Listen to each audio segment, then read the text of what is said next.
This is now just carrying on from our spot where we're talking about the earnings per share and the weighted average number of shares outstanding. Let's just drop down and start to talk about dilutive and anti-dilutive securities.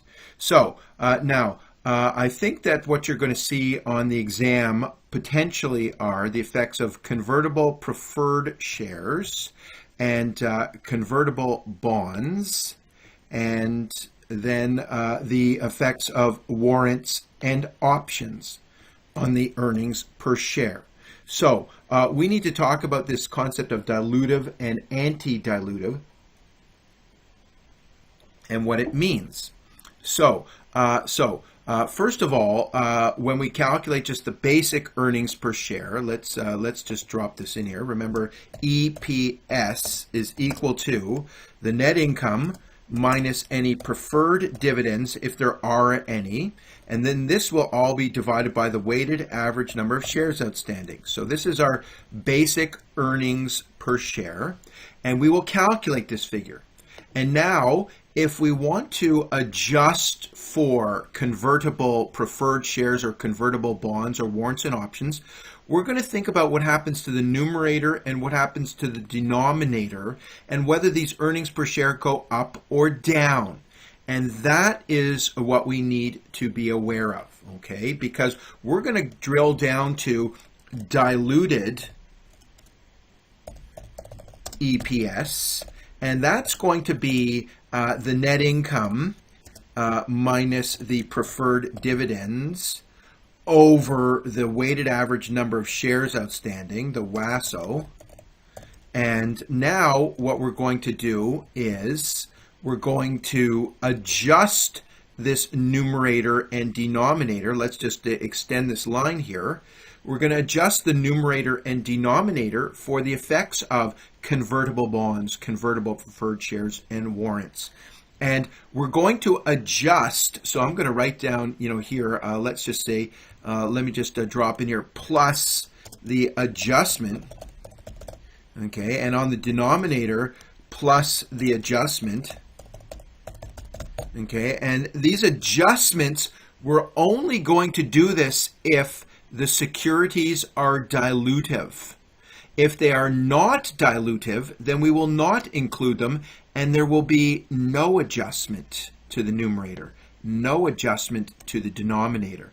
That's what we're talking about right here when we start talking about convertible securities that are dilutive or anti-dilutive. So how do we know whether to make an adjustment? Well, if the securities are dilutive, they will lower the earnings per share when included. If they're anti-dilutive, they will increase the earnings per share. So we must calculate the basic earnings per share, and then let's see what happens to diluted when we make the adjustments. So let's drop down here and talk about convertible preferred shares. What is the adjustment? Here's the adjustment. We are going to add back the preferred dividends, and then we're going to add in the number of new shares. That's the adjustment for convertible preferred shares. The adjustment for convertible bonds, we're going to add back the interest expense times 1 minus the tax rate to the numerator, because there wouldn't be any interest expense because there wouldn't be any bonds. And then on the denominator, we're going to add in the number of new shares. So when we do these adjustments, remember, we need to compare these to the basic earnings per share to see if it goes up or down. Here's a quick example. Let's put it on a separate page, and let's look at this. Here's convertible preferred shares. So Kincasey has 10 million common shares outstanding, 1 million convertible preferred shares, paying a $2 dividend. If Kincasey Corp reported net income of $6.5 million, determine if the preferred shares should be considered common stock equivalents in each of the following scenarios. So number one, even before we go there, let me just calculate the basic earnings per share. The basic earnings per share is going to be the net income, $6.5 million, minus any preferred dividends. We've got 1 million convertible preferreds paying a $2 dividend. 1 million times 2 is $2. And we are going to then divide this by the weighted average number of shares outstanding. We've got 10 million shares. So we'll divide this by 10 million shares. And if we do this math, we will end up with the basic earnings per share of, let's see here, 45. Let me put it down a little bit. Oh, okay, well, we'll leave it here. Equals 45 cents. There it is. So our basic earnings per share is 45 cents. Let's come down here to scenario 1 now and see what happens. Each preferred share is convertible to one common share. So let's just grab what we have and copy it down here and see what happens now. Well, we're going to go back and we're going to adjust the numerator and denominator. So I'm going to add back, well, let's get it, we're going to add back our 2 million of preferred shares, okay, and on the denominator, we're going to add back, it says here, 1 million convertible preferred shares, and it says each preferred share is convertible into one common share. So there'll be 1 million extra common shares. And now, if we want to know, what the earnings per share are, we now have 4.5 divided by 11. 4.5 million divided by 11. Let's see here. So, sorry, 4.5 million. We've got 6.5 million. We're going to add back the 2 million shares convertible preferred there. So, 6.5 million divided by 11 million outstanding shares. This comes to about 59 cents. Well, now comparing the two, we see that EPS increases. So, in this case, the preferred shares, pref shares, are anti-dilutive, so we would not consider them common stock. Oh, okay, we'll leave it here. We would not include. That's all I'm going to put down. Okay, that's all I've got space for. Okay, let's look at scenario B. So let's do the same exercise. Let's copy down the basic earnings per share. And now let's see. Let's go back in here and let's extend the line. And we're going to add back the $2 preferred dividend. And now on the denominator, we're going to add in each common share is convertible. Each preferred is convertible into 5 common shares.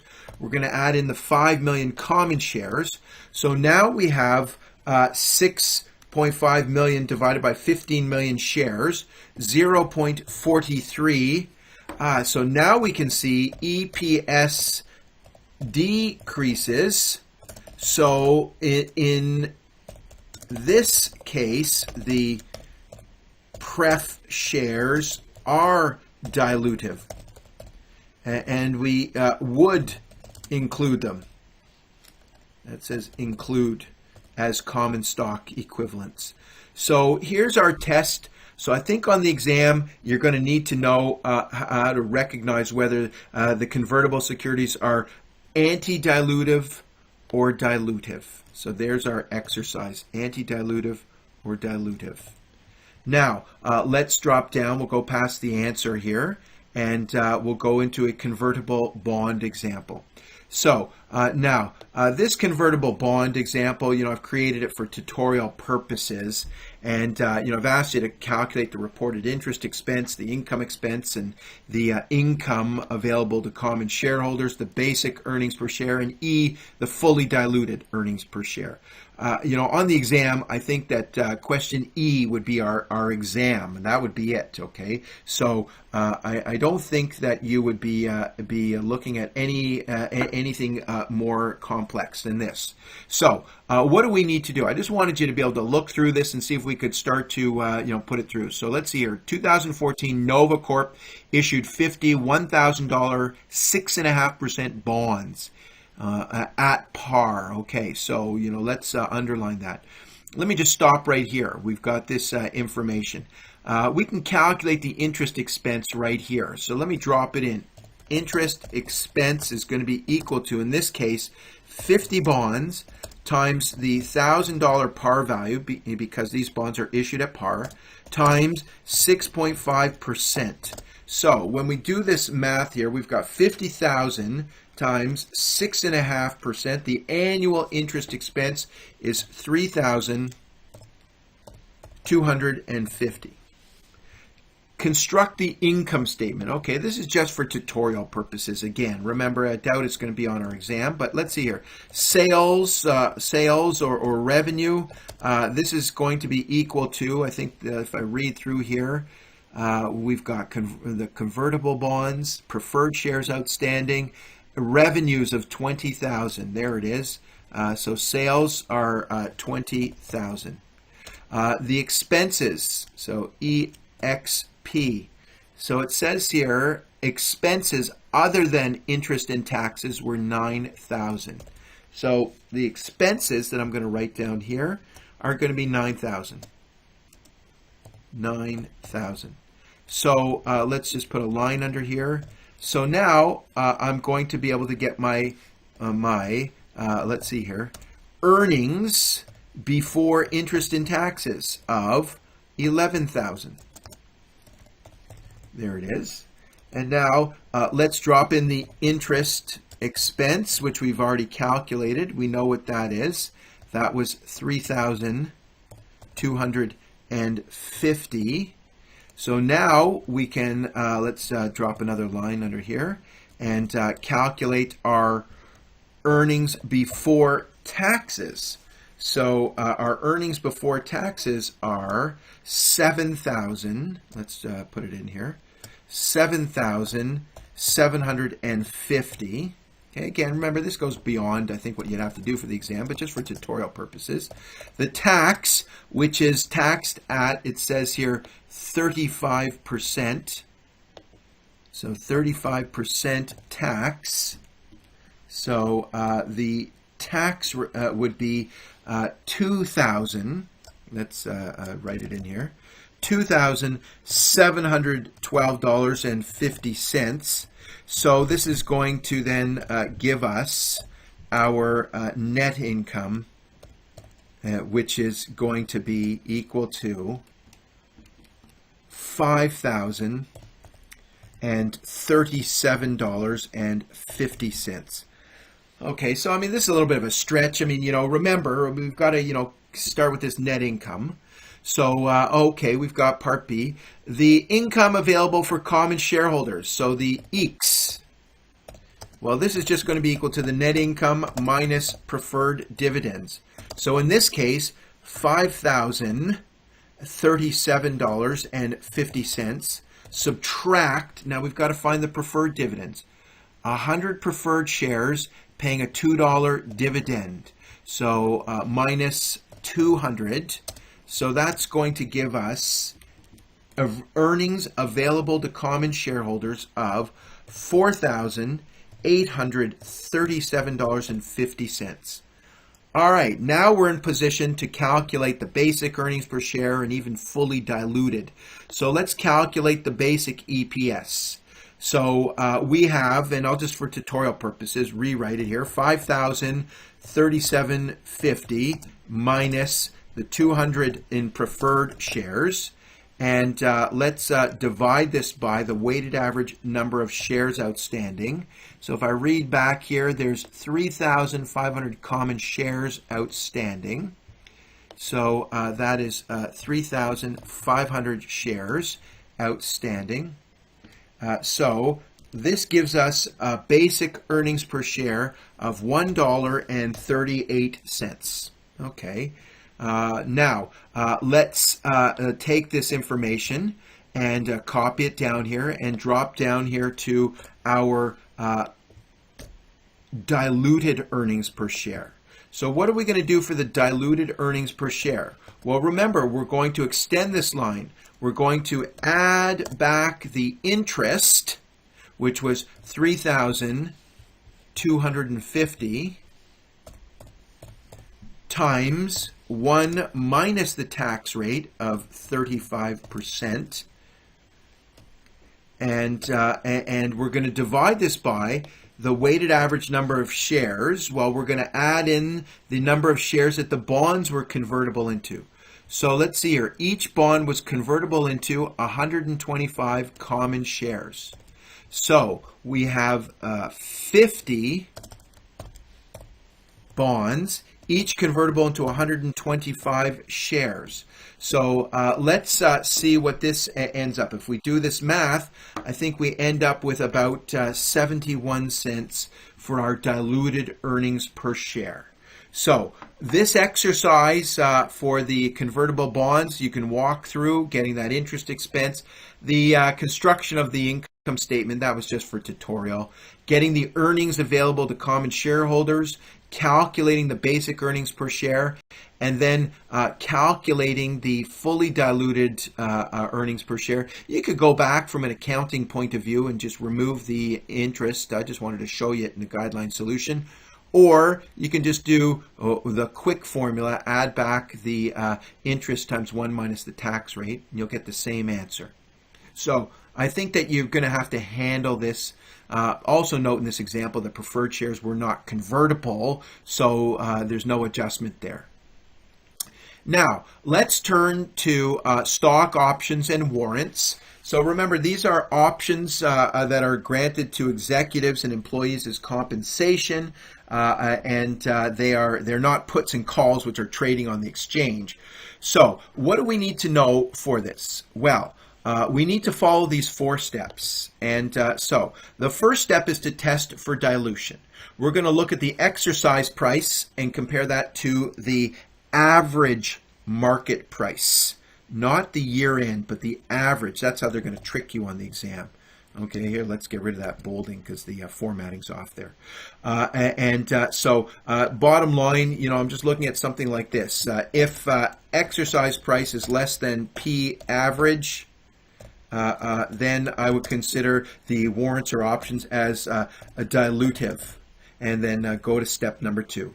If the exercise price here, let's just, drop right in here.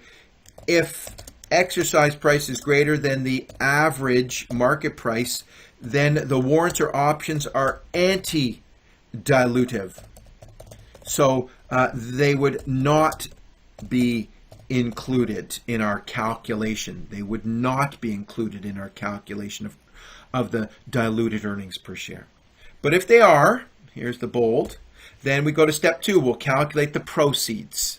Then step 3, we'll do a buyback of shares. It's easy to look at an example. And then 4, we'll get the net new shares issued.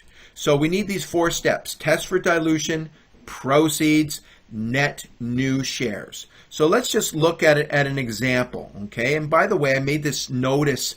This is just, an exam question. This is just what an analyst is doing in their office. The accountants are not doing anything here, so don't look for any balancing. So the treasury stock method, here it is. So an analyst gathers the following information about Thomson Corp. We have 500,000 common shares outstanding. We have a $50 per share average market price. We have 50,000 warrants outstanding, exercisable at $30 per share. And by the way, you should assume that the conversion is 1-to-1. 1 warrant gets you 1 share. That's what I've seen in questions. They'd have to tell you something different if they really wanted to change the scenario. All right, so the first thing I want to know is, are the warrants dilutive or anti-dilutive? So what are we going to look at? Exercise price. So the exercise price, which is $30, and we're going to compare that to the average market price, which is $50. Okay, there it is. Exercise is less than the average market price, so the warrants are dilutive. We know it right away. Let's go to step 2. The proceeds. Well, we have 50,000 warrants, and they're exercisable at $30. So that means that the company is going to get $1.5 million on the exercise of these warrants. Step 3, the buyback, the repurchase. So we assume that we take our $1.5 million. Remember, this is just the analyst doing this. And we go and we buy back shares at the average market price of $50. So we're going to buy back 30,000 shares. Now we'll calculate the number of net new shares issued. So remember, 50,000 warrants, and they're assumed it's a 1-to-1 conversion. So 50,000 new shares would be issued, minus the 30,000 which we have repurchased. So that means there would be 20,000 net new shares issued. And now we can go to step E, calculate the number of common stock or common shares that would be used for accounting for diluted earnings per share. So we would have, let's see, let me just drop down here. We would have the 500, let me drop it down in a space here. We'd have the 500,000 shares that were outstanding for the year, plus the 20,000 shares that net new shares from the treasury stock method. So our answer would be 520,000. That's it. Nice and easy. So I think that you practice through these examples for the diluted earnings per share for convertible bonds, convertible preferred shares, what's basic earnings per share, what's the treasury stock method, and you've got a couple more points here, okay? Let me go past my example and just hit that summary, okay? So we're going to do the convertible preferred shares, convertible bonds, warrants, options. We use the treasury stock method. We know that. There may be a really complex example that has all three of these included in there, or maybe just two are included in there. So you would add them all in, let's even say here, let's put in here, let's say the net new shares from the warrants and options, okay? So just to look at this formula, what would I have here? Let me just drop it in here, plus the number of, let me separate it out, number of shares, new shares, plus the net new shares. So what am I trying to get at? I'm just trying to get at this. Let's try to break this down and line this up so that we can see here. I'd add back the preferred dividends, and I would add back the number of shares that the preferred dividends were converted into. That would be the adjustment for preferred shares. If the earnings per share goes down, dilutive, we would include them. Then I would test the adjustment for the convertible bonds. Add back the interest times 1 minus the tax rate.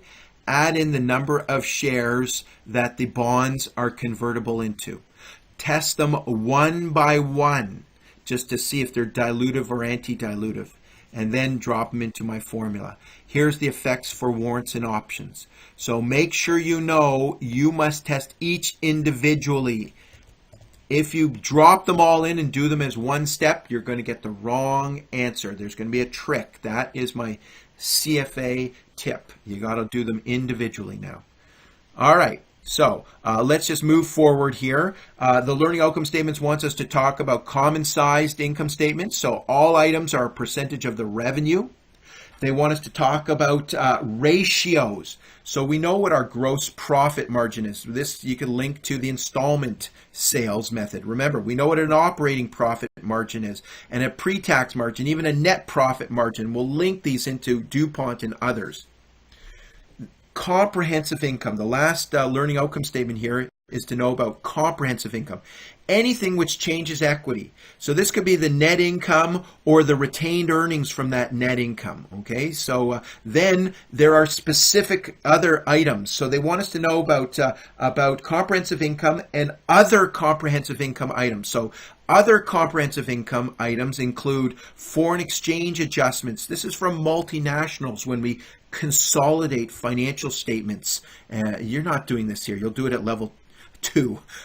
Pension adjustments for the actuarial gains and losses. Again, you're not doing that here at this level. And then we have plus or minus unrealized gains or losses from intercorporate investments that were classified as available for sale. This is something you'll do at the next level, not here. But for our level, we need to know comprehensive incomes, anything that changes the equity.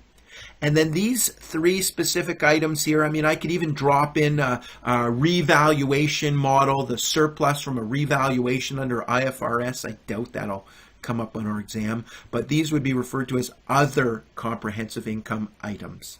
So this reading on the income statement, let me drop it right down here, okay? So just to get it on its own line here. This income statement reading, I think that this is very important. It's a, must read. Or, I mean, if it's not a must read, then you must, go through the notes here, and then you must practice as many questions as you can. This is it. We've gone through these items. We've gone through, building our knowledge items. That is it. This is not accounting. And I'm thinking that there's many items here that could show up on the exam. So if you've covered what we have gone through here, I think you have a solid foundation. All right, so we'll end this recording here.